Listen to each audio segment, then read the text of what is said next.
Welcome to Study Buddy, meditation philosophy for the heart of your practice.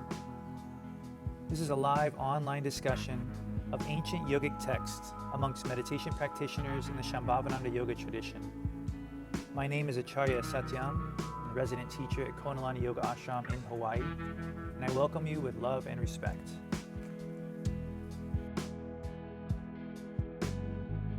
I wanted to say that I have I'm really excited about the potential of this group level of participation where we're all like bringing that self-study into our lives. As we know, the yogic tradition has always recommended self-study, Ishvara pranidhana, as a method for realization. But also, I remember back when we were doing Marco Polo last summer, when everybody got really excited about that and was like bringing it into their lives a lot and contributing. And I was like dictating or writing down your words and putting it into the newsletter. I don't know if anybody remembers that, but Babaji loved that so much. He was so overjoyed by seeing all these different people like working with this material and sort of generating this content.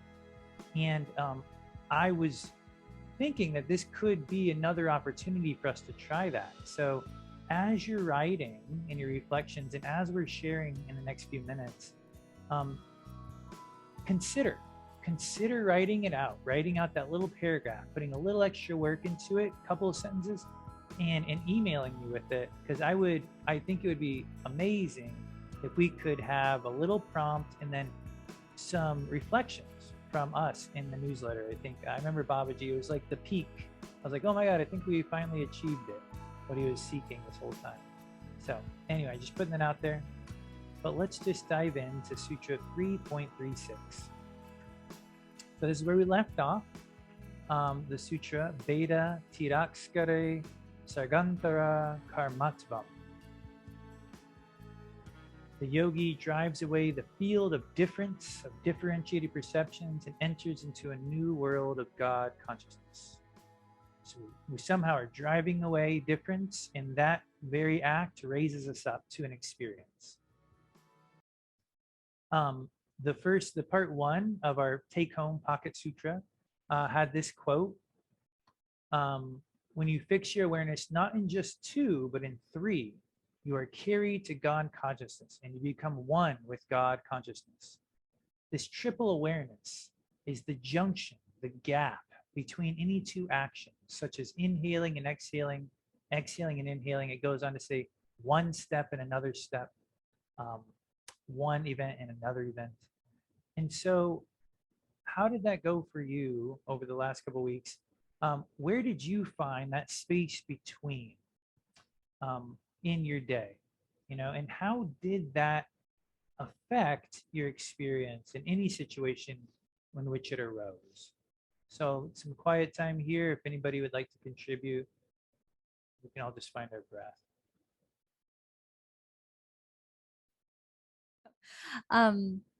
Something that just arose for me in this moment about finding that space is I notice when I'm teaching or when I'm talking, if I don't allow the space before I respond,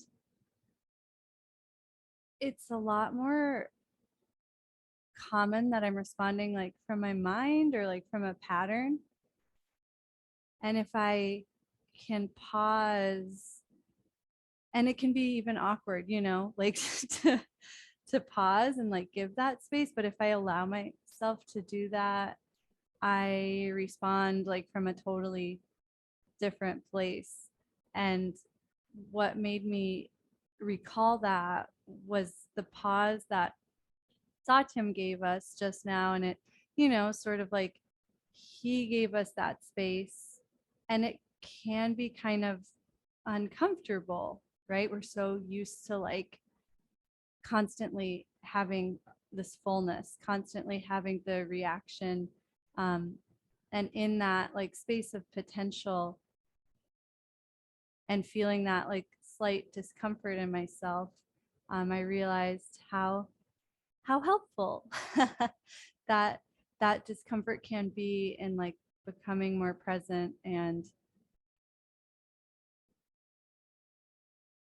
real with whatever fills the space consciously after the space has been created. So anyone else feel a little uncomfortable with space? Geeta, do you want to share something?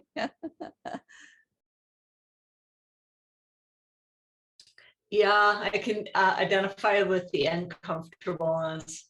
This week, I had an example of that, of feeling the space. I was in a meeting and I was asked by one of the people in it why I had made such and such decision. And my first inclination would have been to just kind of gloss it over and make it pretty. And kind of spare his feelings, but I could feel the space open up and I thought, no, I have to be truthful. And, you know, it was, I said, well, I need you just to be a space holder for the moment. And it turned out really, it was a little awkward at the moment, but the energy he could feel was sincere and useful. So I'm really glad I had that feeling of the gap before I did what I would typically do, is just be nice and not sincere.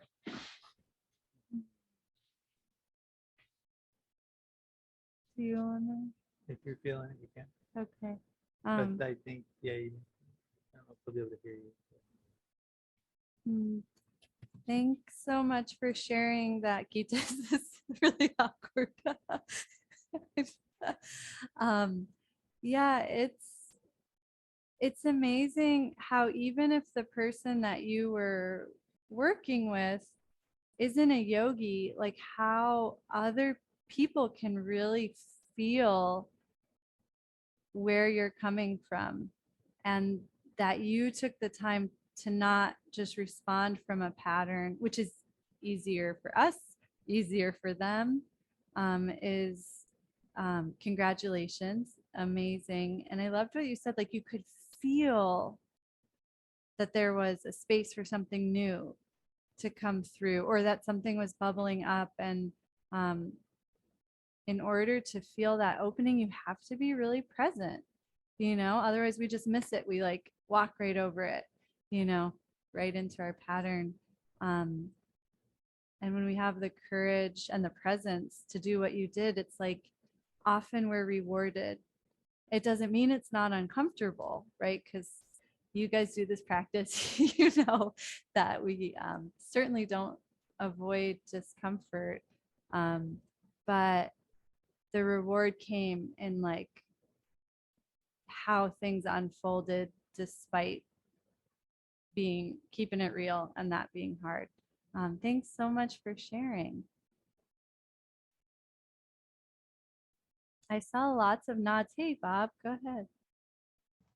Yeah, I was like looking all over my papers trying to decide which question you were asking. So I'm sorry. I said that in two different ways this pause helps me. One is on the cushion. If I am able to get myself into a place where it is momentarily very quiet, it kind of shines a spotlight on a part of my mind that my small self doesn't get to experience. And that's a very joyful thing. And then also off the cushion, just as I'm sure everyone experiences this, where if you find yourself in a situation of interaction where somebody says something and you feel like you have to react, but you'd pause, I pause, and instead of reacting, I just act. A reaction is often just something that whips out of my unconscious and makes the other person angry or confused or whatever. But if I can be very quiet and speak from that place, then usually something gets said and it gets appreciated by the person I'm interacting with.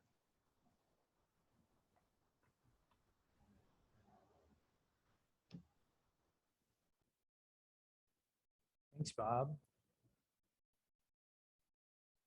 I think finding that quiet space of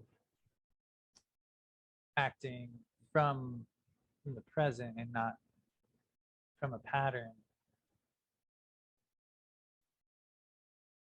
Yeah, that and you know, it's different every day too. I feel like the more intense the samskara that's hit, the more intense the pattern that's triggered, the more challenging it is to allow for that space, and almost that space becomes like a litmus test for surrender. You know, if you can't feel the space, which I think I've been in that situation, you know, there'll be an emotion will be taking over you. It could be a good emotion or a bad emotion, any of them. And what goes first is the space. It's like, you know, I remember, I don't like to use food analogies anymore because you overuse them.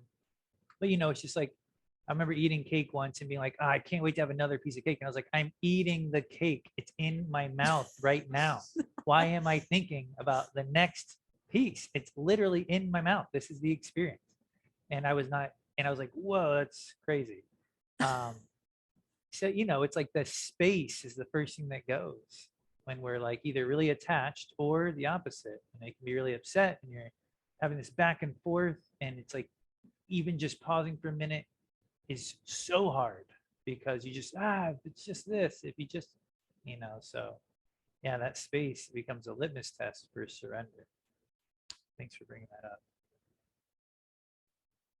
Comment here, 1 sec, let me just mute. You can unmute there. And Do you think she should? go for it. Hi. Okay. I'm Dandy. Yeah, I can relate with this because this morning I had this really beautiful meditation and I was kind of thinking about the space in between everything, like in between my heartbeat and in between every pulse of energy. Like it's really such a crucial part of everything. And then I had a hard lesson in that after this beautiful, blissful meditation of like, I was thinking of doing one thing after I was getting ready to do something. And I was kind of that in between space of like wanting to do something and then actually doing it. I was kind of not fully present and I broke something in between this time. And then I was like, but I wasn't present in between this space of like wanting to do something. And then I was already thinking about the next thing that I wanted to do, like this bite of cake that he was talking about. You know, so I think it can be a really blissful thing, you know, but it was funny that I had that lesson right after I noticed it in such a beautiful way. This morning, I was like, wow, it really brings me to my heart space, focusing on the moments in between each heartbeat. It's like really, you really have to like really feel it out to feel that. But yeah, that was kind of my lesson.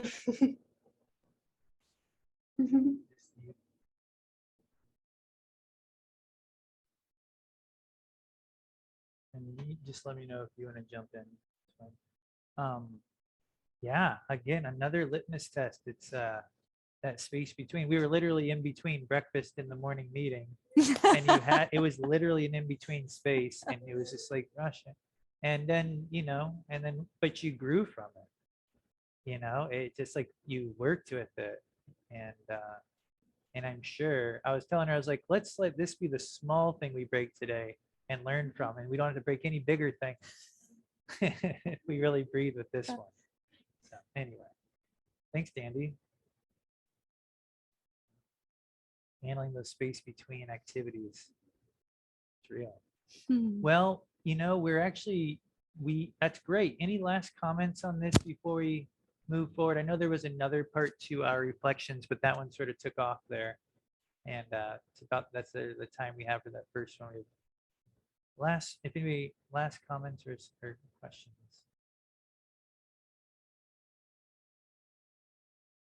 Okay.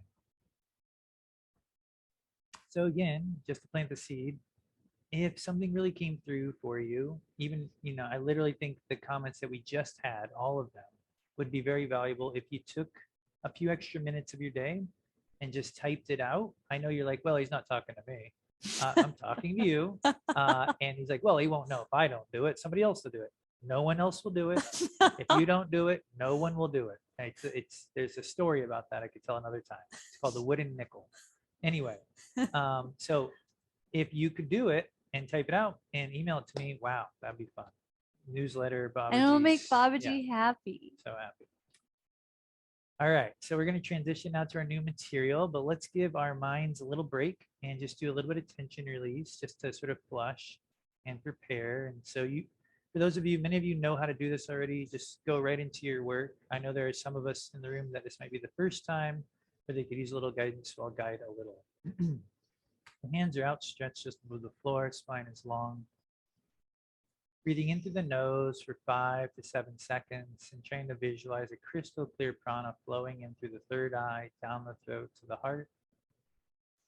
Holding the breath there in the heart, that space between, allowing that expansion to take place in the heart, imagining all this debris that we carry with us being cleaned up and circulated. And then as we exhale for 5 to 7 seconds, visualize that smoky, ashy substance flowing out of the heart, down the arms, and out your palms and fingertips, dissolving as soon as it hits the atmosphere.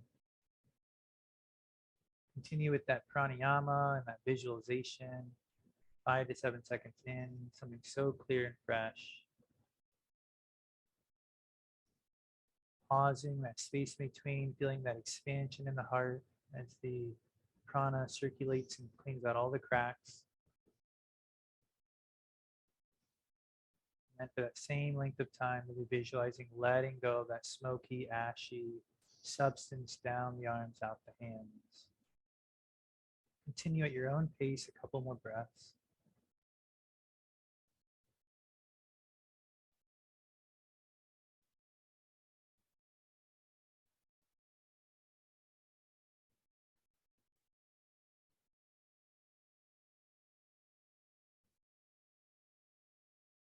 Really try to let the mind totally empty out.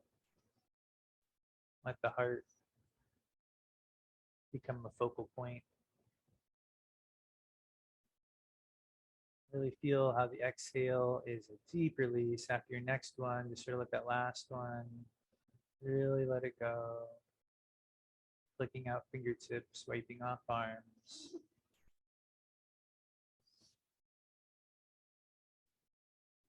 We'll approach our next sutra.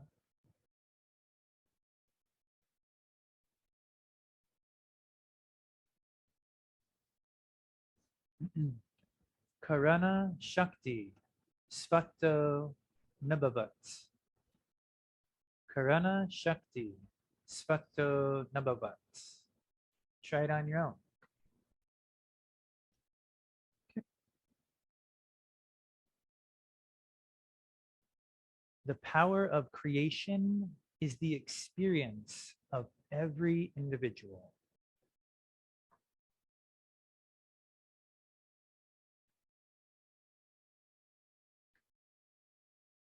So before we jump into the sutra, raise your hand if you consider yourself creative.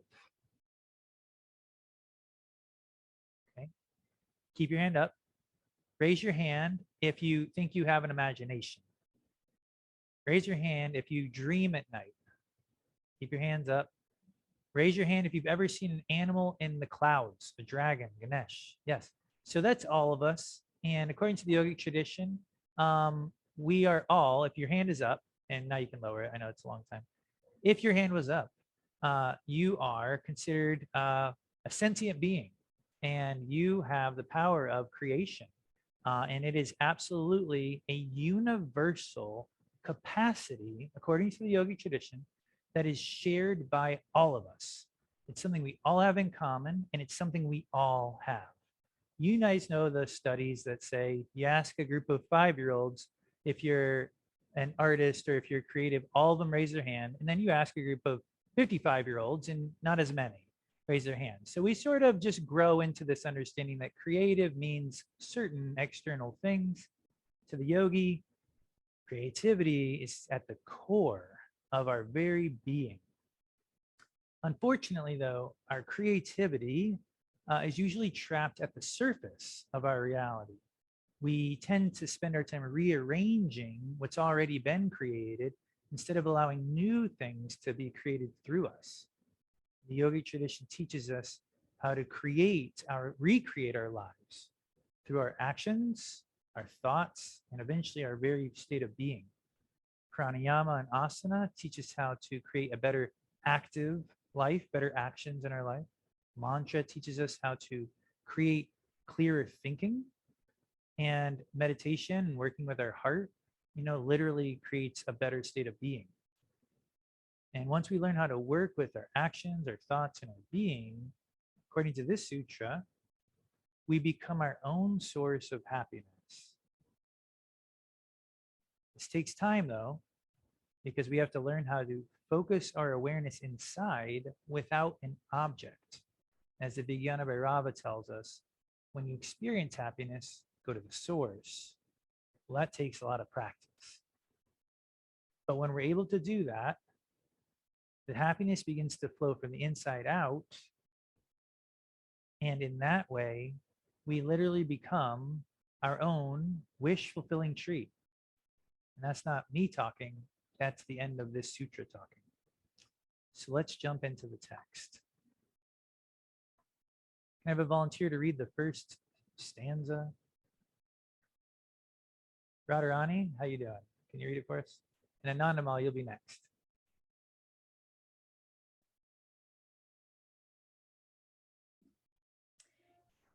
It is the experience of each and every individual being that while they are in the dreaming state or using their imagination, they have the power to create and destroy as they will. Karaṇa śaktiḥ. So in this way, the power of creation is experienced by every individual and is universal. So according to the thoughts the yogi chooses, every individual being has the power of knowing and acting.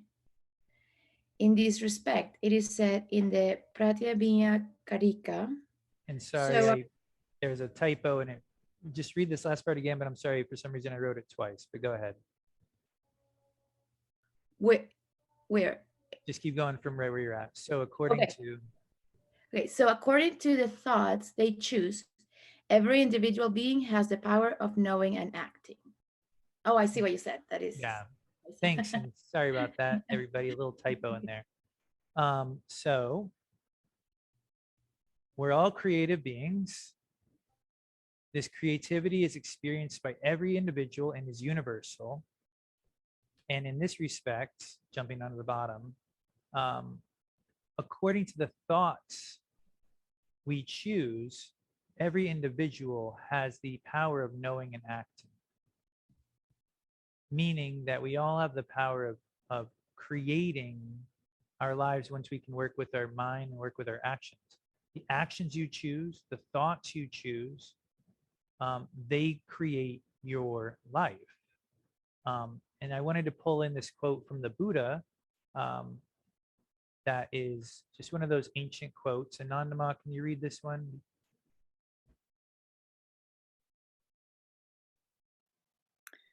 We are what we think. All that we arises with our thoughts. With our thoughts, we make the world. Speak or act with an impure mind, and trouble will follow you, as the wheel follows the ox that draws the cart. We are what we think.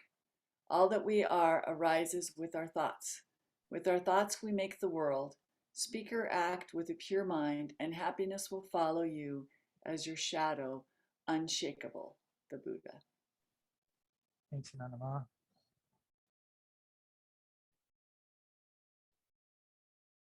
So once we learn how to work with our mind and to guide our thoughts and guide our actions, we literally begin to create our world. And according to the Buddha and according to the sutras, happiness is what arises as we learn how to do this. I wanted to just take a moment, and we're not going to go into this deeply, but just to remind us that in the cosmic map of creation, according to the Yogic tradition, there's a will, there's like an urge, and that creates a thought, and that creates an action. So when we consciously work with our actions, we literally are working way up towards Shiva.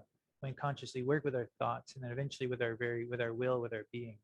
So this is saying, you know, as we start to work our way up this ladder, we become Shiva, is how the sutra ends up putting it. And that means we become happier because it is a blissful state. So let's pause there for a moment. See if there's any questions or comments right away just about this first half of our work.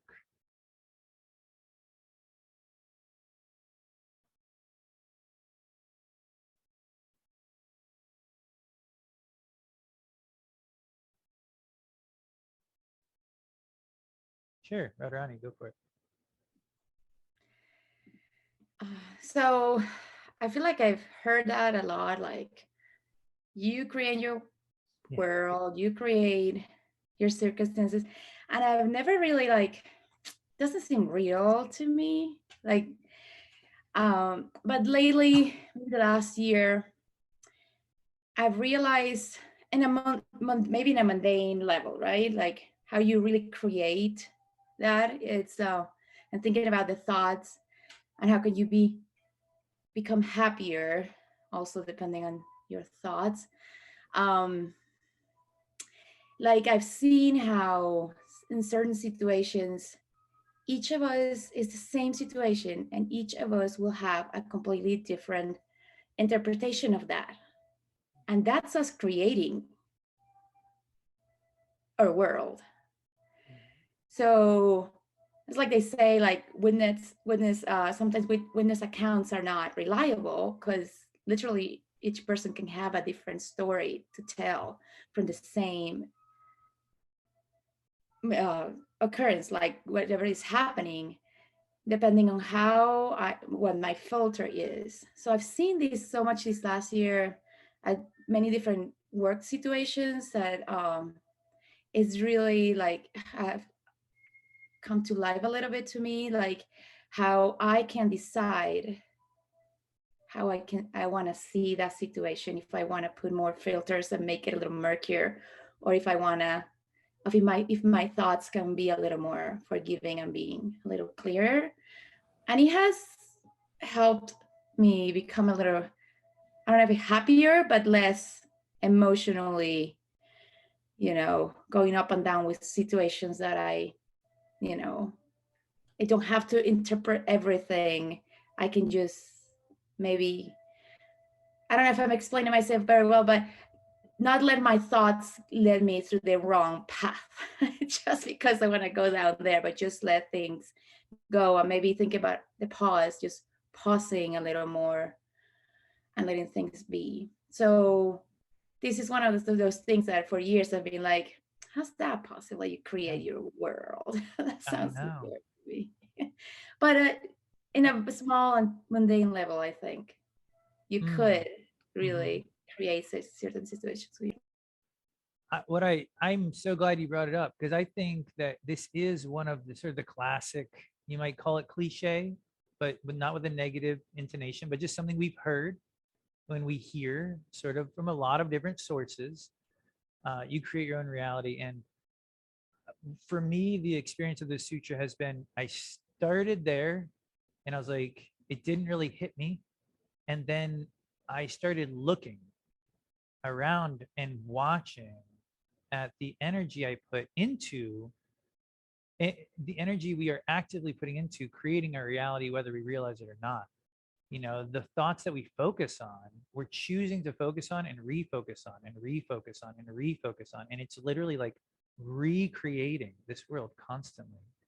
Um, and then realizing, like, am I choosing this thought or am I just repeating it? And then asking myself, what would it take to just not choose that thought again right now? And I'm like, whoa, it's actually really hard. And so I've seen this sutra it's come to me in a very similar way that it sounds like it's coming to you, where at first it seemed obvious, but then when you really take stock of what you're capable of as a practitioner, it's you get a little, or I feel like I've gotten a little glimmer of something that I was taking for granted, you know. And so I just behoove you and or any of us over the next week to really ask ourselves, am I what part of this reality am I sort of perpetuating right now?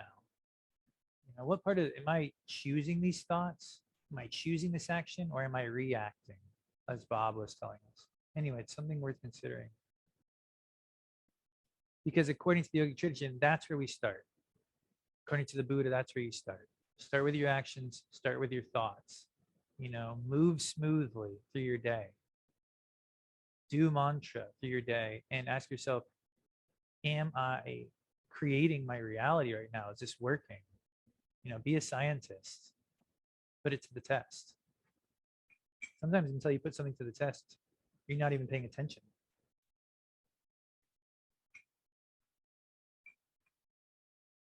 So good comment, Radharani. Thanks for inspiring that. I want to jump into one more part of the sutra that we can work with throughout the week. And that sort of alludes to this process that we sort of take home with us. That is this next quote here. I'm going to skip that slide. Okay. Someone who hasn't spoken tonight, Usha, maybe? You want to read this one? Or Eldo, or let's see. Looks like Usha's unmuting, maybe. Okay. So when it is proven that the power karaṇa śaktiḥ to create and destroy already exists, then when they yogi desires with an intent, does it mean the? Do you want me to say the yogi? The yogi. When the yogi desires with an intense force of awareness, that desire will come true not only in the dreaming state or world of imagination, but also in the waking state.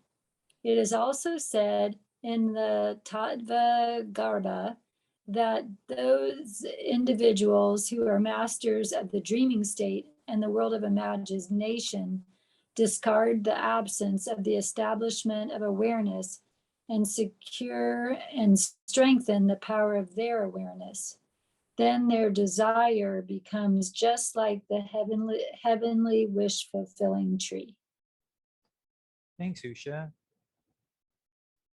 So when we, just to revisit up here, so when we realize that we can create and destroy our reality, when we realize that, then when we start to put our attention in a certain direction, it has the capacity to really come true, not just in our thoughts, but in reality. In today's terminology, this is commonly referred to as like manifesting, although that's not where we end as yogis. In fact, I've sort of heard Babaji refer to that as like, it's almost like getting off the train too early. Like there's so much more to go, you know, but it is real that like when you actually start to understand you have this capacity, you can, as previous sutras have said, move mountains. But hopefully the mountains you're moving are mountains of tension, and you're not actually spending too much time moving actual mountains. Any case, I want to get to this last part because this is where the work is. When these individuals, which are us, by the way, in case you're wondering, this is us. When these individuals that have realized that this is possible and they have a practice, when they begin to, this is the hard part to understand, but it's real, discard the absence of the establishment of awareness and secure and strengthen the power of their awareness. What does that mean? Discard the absence of established awareness. Things that we're used to establishing our awareness in are our thoughts, our objects, experiences, things around us. Those are the places we're used to encountering our awareness. When we can allow those things to go, but maintain our inner awareness, but maintain it, then something magical happens.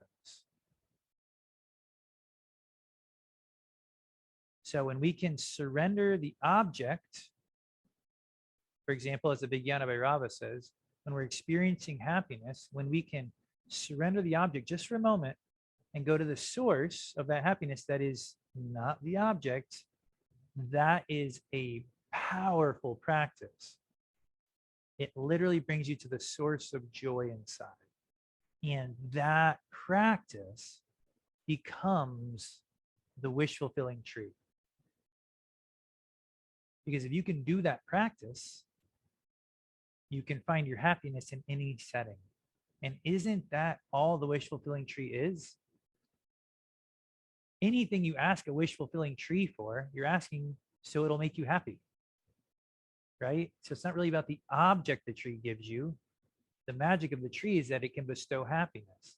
Well, what if you found that source in yourself, then you become it. And that's where the sutra concludes, essentially, is that you, when you can do this, become your own wish-fulfilling tree. So I apologize on the timing. It seems to be going so quickly tonight, and it is what it is. But in order for us to meditate, we do want to jump into that soon. But any questions or comments, just right off the bat, and we will begin here next week with our discussion, of course.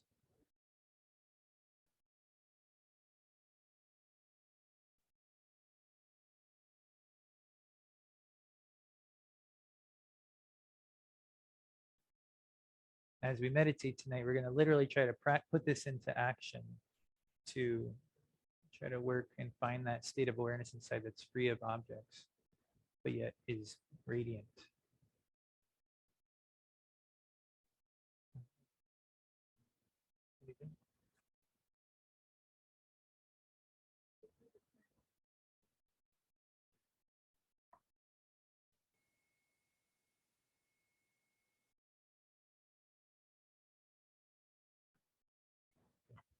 All right. Oh, please, Yogita, go ahead. Okay. Sometimes I ask myself, how did I create all this? How could I be so lucky to live in such a wonderful place and have a spiritual practice? And I think I have more than I could even think of. And I think it's because I have focused for 41 years on my spiritual practice. That this everything's not perfect, no, but I do have a good life, and with the ashram and everything. And I don't know. Yeah, and the question is, which came first, the chicken or the egg? Because your attitude, it seems like, is the wish-fulfilling tree itself. Like you have this attitude of, I have a good life. How did I get so lucky? I have all this gratitude. That is it. Like that's the, that seems to be what the sutra is saying. It's like when we can access gratitude, when we can be present and just feel that contentment in our hearts, then it does bestow. And again, I'm really happy you said, it's not all, as Babaji says, peaches and cream. It's not about creating this external life that's going to make us happy. That misses the point. But it generally, it is said, it is taught that we do get happier, for no reason, that our situation does tend to improve. Sure, we're going to hit huge challenges along the way, but when we look back, we're in a different place than where we started for sure. So with that, let's put this into practice and settle in. You're welcome to adjust your seat here. I'm amazed at how fast everything goes.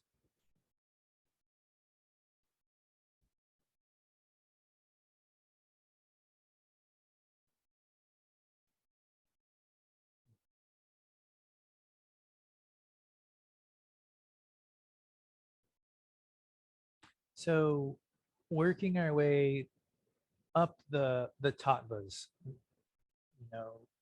actions, thoughts, being. So our first level of work is with our seat, is with our actions. How do we establish stillness?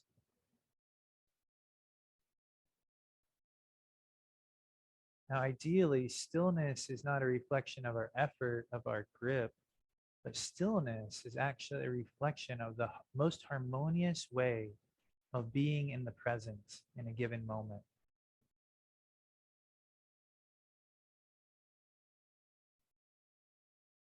When you're radiantly happy with your situation in any given moment, it would be easy for you to just sit there in awe,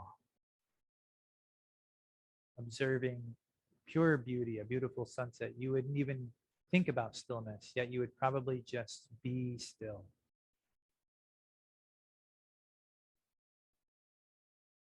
So try to feel that buoyancy in your spine, that potential energy radiating.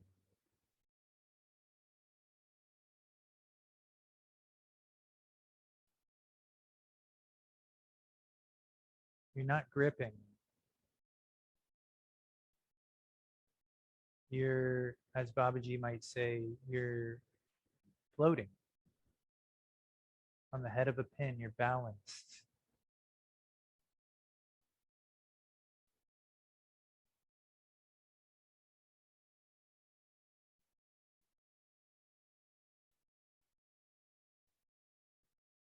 So which came first? The experience of being weightless, the experience of being balanced, of being in awe, or the visualization of it?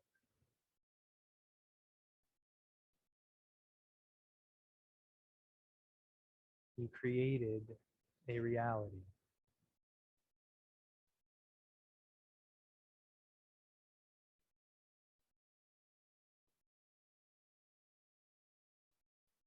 And then our breath is really a stepping stone from the world of actions to the more subtle layers of our being. Because the breath is something that moves, it is physical, but yet it itself is without form.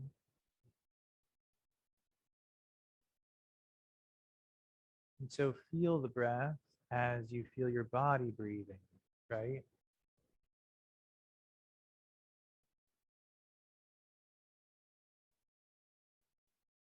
Allow your rib cage and your navel area to soften. And try to feel the smoothness of your breath.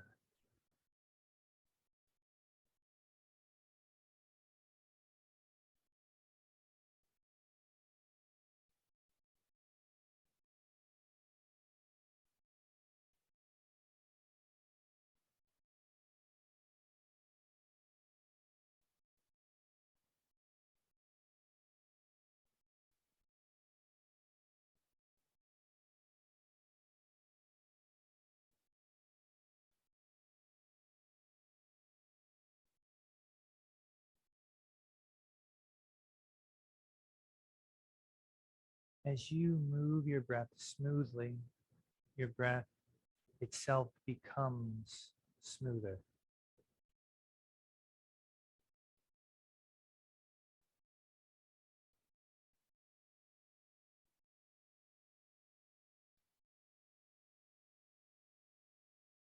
Can you create a more surrendered experience of breathing right now?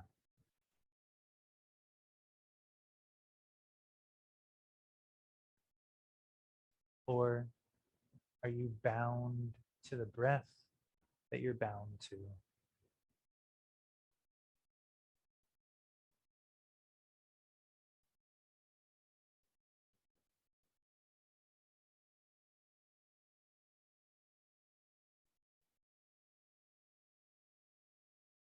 How you create a smoother, more natural experience of breathing is an artistic undertaking. It's a creative experience. No one can truly tell you how to do it, just like no one can tell you how to make a song. You have to be in it. You have to feel.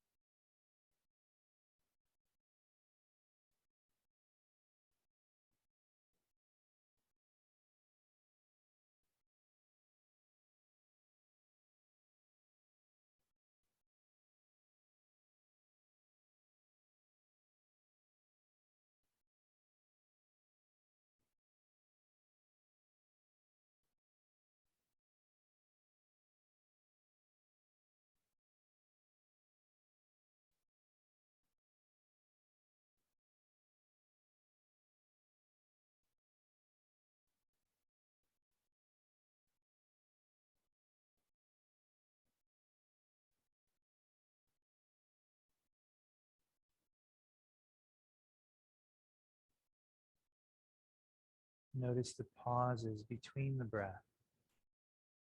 These are places where you can establish that connection.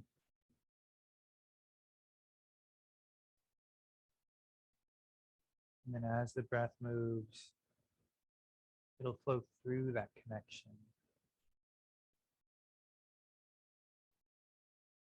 You don't have to hold your breath. You just have to notice the pause.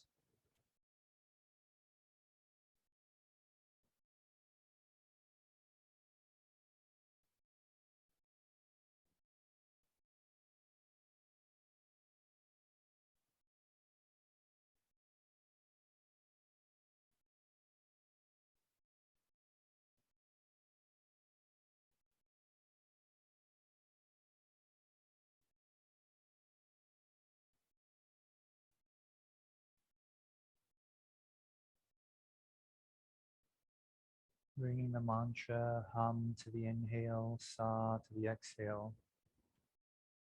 This mantra means I am that. I literally am that divinity, that consciousness that pulses through me like the breath.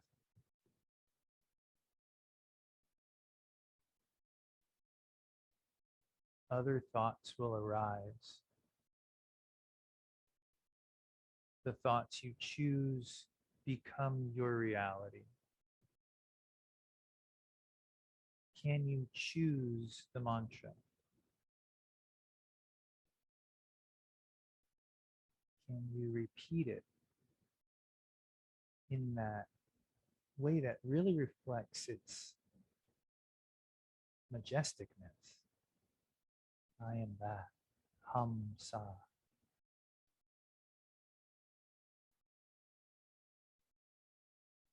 The beauty of a sunset. I am that. The love you have for another person. I am that. This is what's meant by hum sa. Try to feel that as you say it to yourself.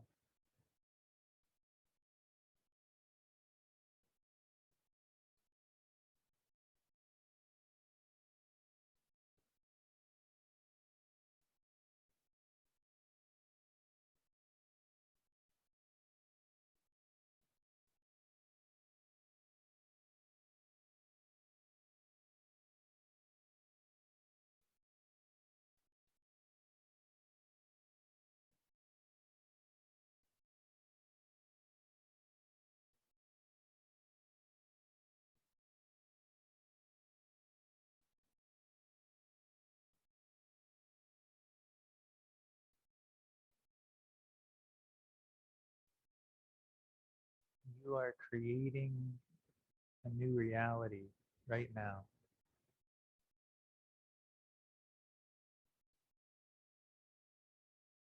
This is how it works.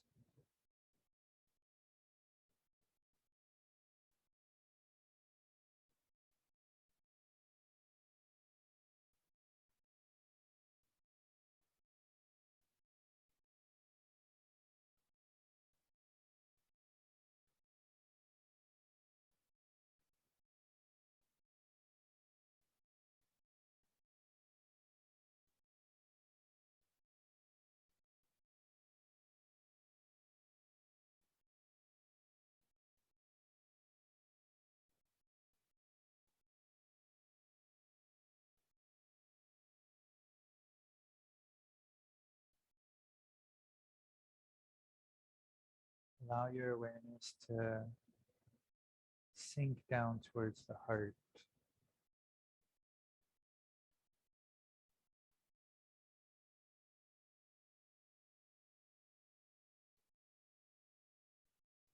Continuing with the buoyant seat, the surrendered breath, and the sincere mantra.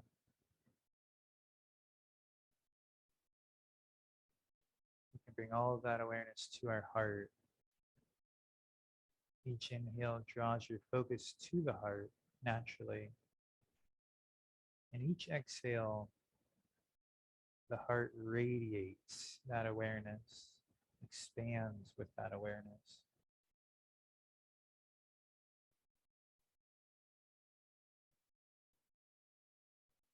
Each inhale draws your focus to the heart naturally. And each exhale transforms your reality effortlessly at a level beyond the mind, the level of the heart.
Notice the difference between your reality when a thought arises and your experience of reality when you can pull your awareness towards the heart and you can exhale and feel the heart expand and radiate.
Perhaps the greatest wish we could make, if we are the wish fulfilling tree, is what Swami Rujananda once said was the greatest force in the universe.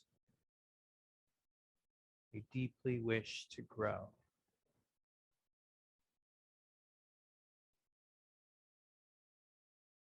Try to feel that wish as you exhale and expand in the heart.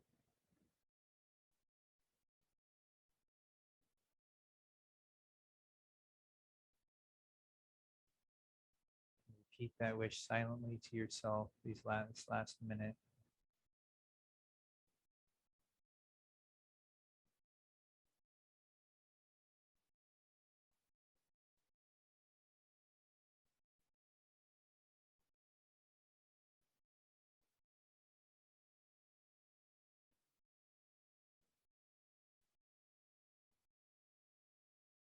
And notice here at the heart, at the conclusion of our class, of your ability to secure and strengthen the power of your awareness without any established object.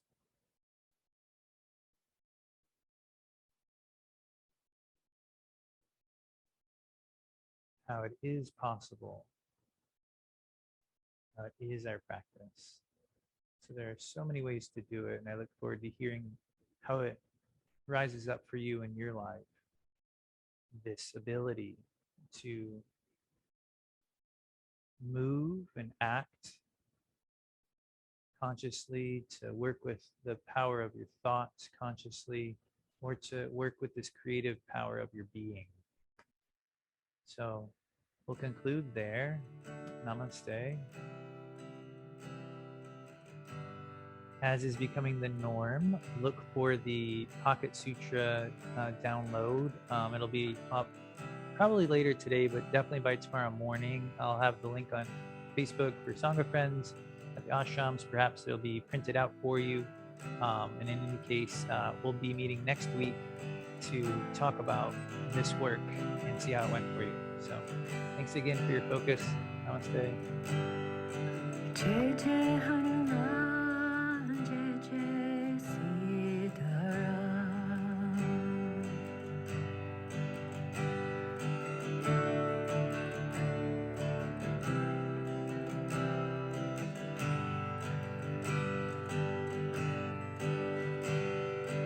Jai Jai Hanuman, Jai Jai Sitaram.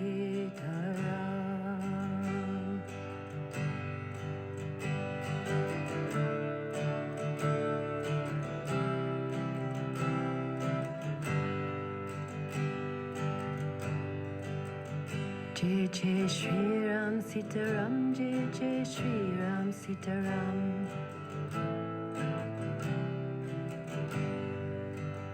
Jai Jai Shri Ram Sitaram, Jai Jai Shri Ram Sitaram.